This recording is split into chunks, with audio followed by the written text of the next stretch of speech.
ബംഗാൾ ഉൾക്കടലിൽ രൂപം കൊണ്ട ചക്രവാത ചുഴി തമിഴ്നാട് തീരത്തേക്ക് അടുക്കുന്നു. അതുകൊണ്ട് തന്നെ തമിഴ്നാടിനോട് ചേർന്ന മലയോര മേഖലകളിൽ കൂടുതൽ മഴ പ്രതീക്ഷിക്കുന്നതായി കാലാവസ്ഥാ നിരീക്ഷണ കേന്ദ്രം അറിയിച്ചു. ബംഗാൾ ഉൾക്കടലിൽ രൂപം കൊണ്ട ചക്രവാത ചുഴി തമിഴ്നാട് തീരത്തേക്ക് കടക്കുമ്പോൾ കേരളത്തിൽ മഴ സാധ്യതയുണ്ടെന്നാണ് കാലാവസ്ഥാ നിരീക്ഷണ കേന്ദ്രം അറിയിച്ചിരിക്കുന്നത്. ജനുവരി 9-നാണ് കേരളത്തിൽ കൂടുതൽ മഴ പ്രതീക്ഷിക്കുന്നതും. തമിഴ്നാടോട് ചേർന്ന മലയോര മേഖലകളിലാണ് മഴ പ്രതീക്ഷിക്കേണ്ടത്. 2 ദിവസങ്ങളിൽ വരണ്ട കാലാവസ്ഥയുണ്ടാകുമെന്നും കാലാവസ്ഥാ നിരീക്ഷണ കേന്ദ്രം പ്രവചിക്കുന്നുണ്ട്. മേഘങ്ങൾ ആകാശത്തു നിന്നും പൂർണ്ണമായി മാറി നിന്നാൽ 2 ദിവസം തണുപ്പ് കൂടാനുള്ള സാഹചര്യവും മുന്നിലുണ്ട്. 8-ന് 11 ജില്ലകളിലും വരണ്ട കാലാവസ്ഥയാണ് പ്രവചിച്ചിരിക്കുന്നത്.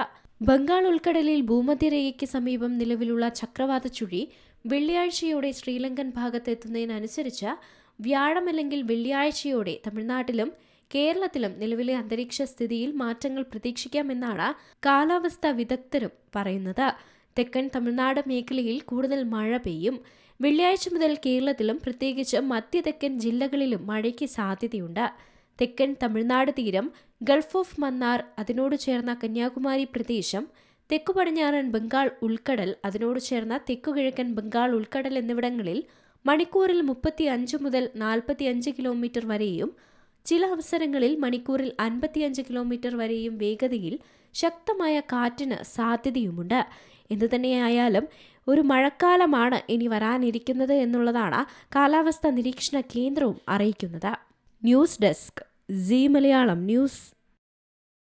ഏറ്റവും പുതിയ വാർത്തകളും വിശേഷങ്ങളും വിരൽ തുമ്പിലറിയാൻ സീ മലയാളം ന്യൂസ് എല്ലാ ഡിജിറ്റൽ പ്ലാറ്റ്ഫോമുകളിലും ലഭ്യം.